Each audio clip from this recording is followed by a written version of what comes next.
Это ты виновата. Поджав губы, свекровь наблюдала, как Лена моет посуду. В соседней комнате заходилась кашлем трехлетняя Маша. Если бы ты следила за ребенком, если бы вовремя обратила внимание на кашель, не лечила всякой ерундой. Я лечила тем, что прописал педиатр, попыталась оправдаться Лена. А надо было антибиотики. Теперь вот будешь уколы колоть, раз мать кукушка. Выросло безмозглое поколение. Ничего не умеют, ни о чем не думают. Родные дети им не нужны. Да я твоего мужа в детстве. Лена закрыла кран и поспешно покинула кухню. Ее душили слезы. Так вышло, что вот уже лет 5 она виновата совершенно во всем. Глупая, всегда ошибается.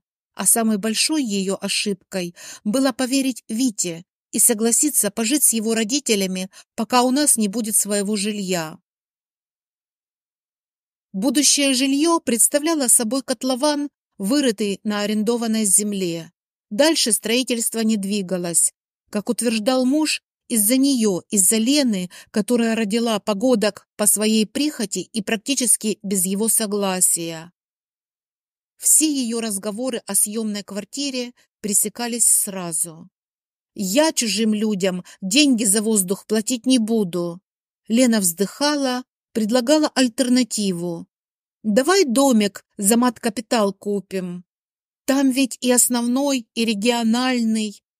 На какой там домик хватит? Развалюху гнилую покупать?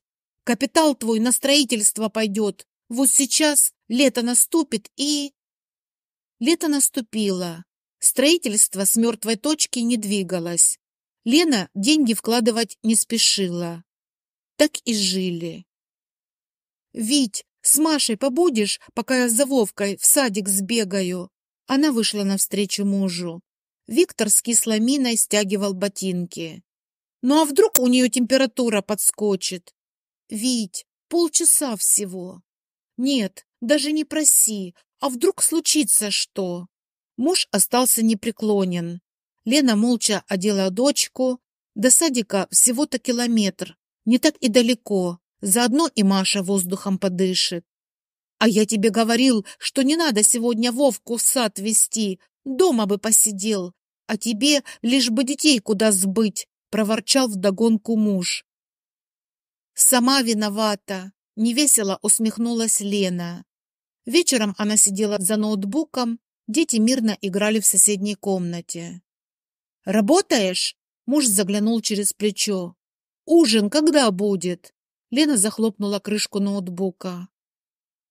«Опять квартиры смотрела?» — настороженно спросил Виктор. «Построимся скоро. Пустое это все». Лена кивнула.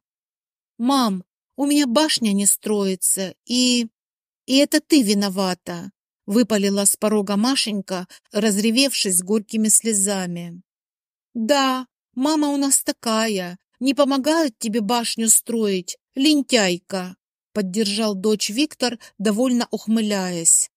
А Лена смотрела на них и понимала, что чаша терпения переполнилась.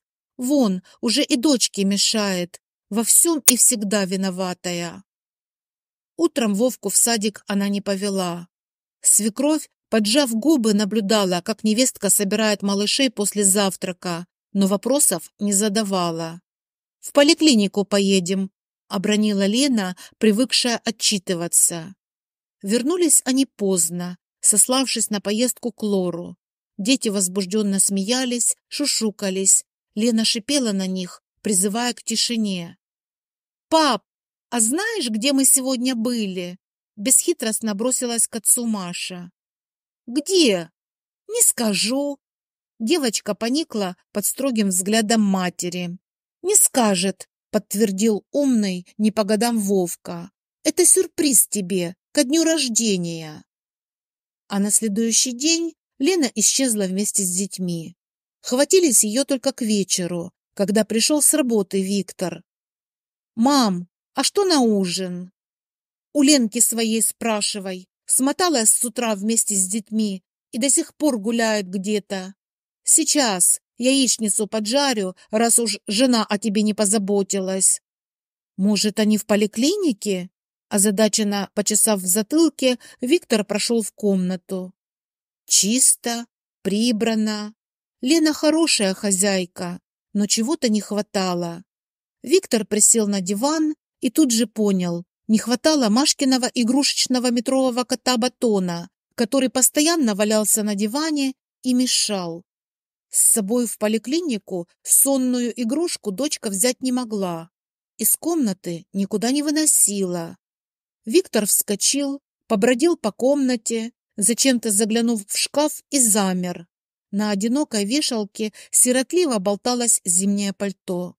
Остальных вещей Лены не было. Детская одежда тоже пропала вместе с игрушками. «Мама! Мам! Ленка ушла!» Еще не веря своим глазам, поделился Виктор новостью с матерью. Та отмахнулась, продолжая колдовать у плиты.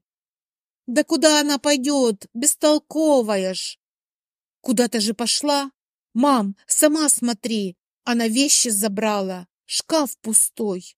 «И детей? Звони ей, срочно!» — ахнула мать, забыв про яичницу. Спустя несколько секунд она в растерянности стояла возле полупустого шкафа, причитая что-то о глупости невестки и о том, что от таких мужчин в своем уме не уходят, а значит, Ленка тронулась мозгами от безделья. Виктор безуспешно звонил жене, но телефон оказался вне зоны доступа. «Мам, как ты не заметила, что она вещи выносит? Это же не один пакет!» «А я в магазин выходила. Ленка сошла с ума, точно. Надо эту идиотку найти и детей у нее забрать». «Как забрать? Куда? Ты с ними сидеть будешь?» «Нет, конечно. Детский сад есть. А вечером? А выходные? А если заболеют? Няню найдешь. Ты хоть представляешь, сколько эта няня стоит?» «Ну, тогда в интернат. Временно». Виктор схватился за голову. Яичница сгорела, за окнами стемнело. Мать с сыном сидели на кухне, решая, что делать дальше. «И чего ей не хватало, а?» — жалобно протянул Виктор. «Вот так уйти, даже не сказать ничего. Может, мужика нашла? Так кто на нее позарится? Как она жить собирается? Не работает же нигде. А я говорила, что деньги за детей надо было в стройку вкладывать. Теперь пропал капитал вместе с Ленкой. Купит стерва халупу и будет там сидеть». «Да вернется. Куда она денется? Неделю на сухарях посидит и вернется», — неуверенно предложил Виктор. «А ты вот так сразу и примешь, да? Нет, ей надо показать, что ты главный, что ты решения принимаешь. Приползет, пошли подальше, пусть прощения попросит, поунижается. И детей у нее забирать надо однозначно, чтобы поняла, что она никто и звать ее никак. Ишь ты, хвостом вертеть задумала». Мать говорила и говорила. Виктор ушел спать голодным. Он был уверен, что Лена вернется в течение нескольких дней и извинится за свой некрасивый поступок. Тратить время на поиски будущей жены он не собирался. Вместо жены пришло письмо, заказное, с уведомлением о том, что Елена Геннадьевна Муравьева в одностороннем порядке подала на развод. «Мам, тут написано, что мне надо будет в суд идти», — поделился Виктор. «Не иди, без твоего согласия не разведут. Ишь, что удумала? Ты ее искать пробовал?» «Нет». «Так ищи, ищи и уговаривай вернуться. Соседи узнают, сплетни поползут. Я сказала, что мы Ленку с детьми на курорт отправили, а тут такое всплывает. Люди засмеют». «Сама вернется. Витя, если заявление подала, то уже не вернется. Искать надо. Цветы подаришь, прощения попросишь». Мать была готова сменить гнев на милость. «За что?» — возмутился Виктор. «Не знаю, по ходу дела разберетесь».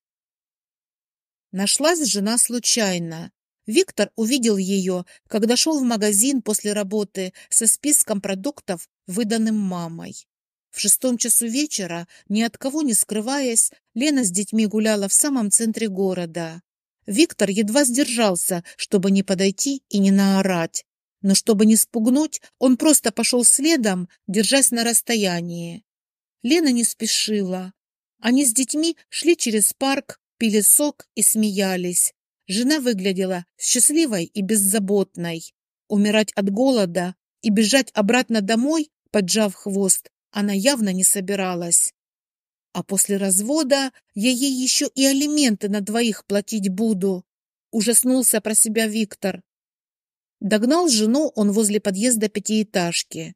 Пришлось бежать, чтобы не упустить ее и детей из виду. «Вовка, Машка, как дела? По папке соскучились?» Реакция детей была неприятной.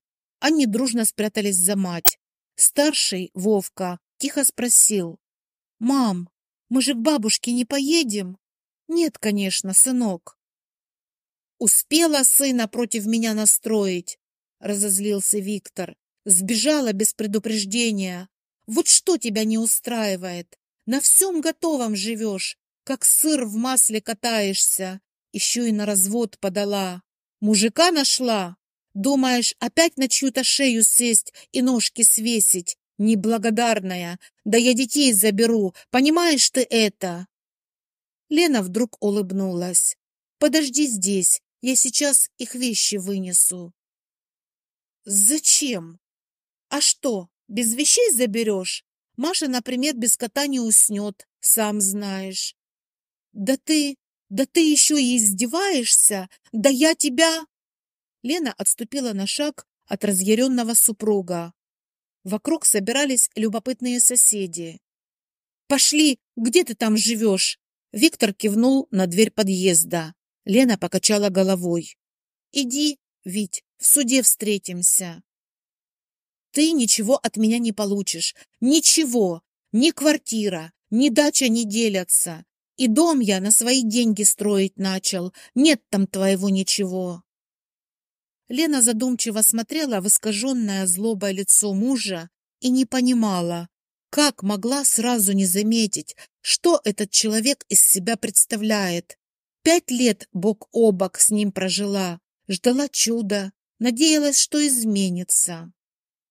«Может, полицию вызвать?» – участливо предложила новая соседка Лены, женщина лет 40. Услышав про полицию, Виктор притих. «Ну и живи как хочешь, сама виновата». А Лена рассмеялась. Легко, свободно, обняла детей, и они пошли домой. Пусть дом был пока съемной квартирой, зато впервые за 5 лет Лена чувствовала себя хозяйкой. Она решала, что они сегодня будут есть, во сколько гулять, а когда заниматься уборкой. И зря муж беспокоится, работа у нее была. Уже несколько лет Лена работала на фрилансе, делала сайты под заказ, училась, набиралась опыта, сидя за ноутбуком ночами, пока дети спали, потому что осознавала, что скоро ее терпению настанет конец. Потом будет развод. Виктор по совету матери не придет на заседание. Слушанье перенесут несколько раз, а через пару месяцев по почте придет уведомление о том, что развод состоялся без его присутствия. На день рождения сына он не придет, аргументировав тем, что и так алименты платит. А еще через несколько месяцев Лена наконец купит небольшую двухкомнатную квартиру на окраине городка и переедет туда с детьми. От общих знакомых она узнает, что Виктор активно пытается устроить личную жизнь, но потенциальные невесты почему-то разбегаются. И только в ночных кошмарах Лена еще не раз услышит насмешливый голос мужа: «Это ты во всем виновата».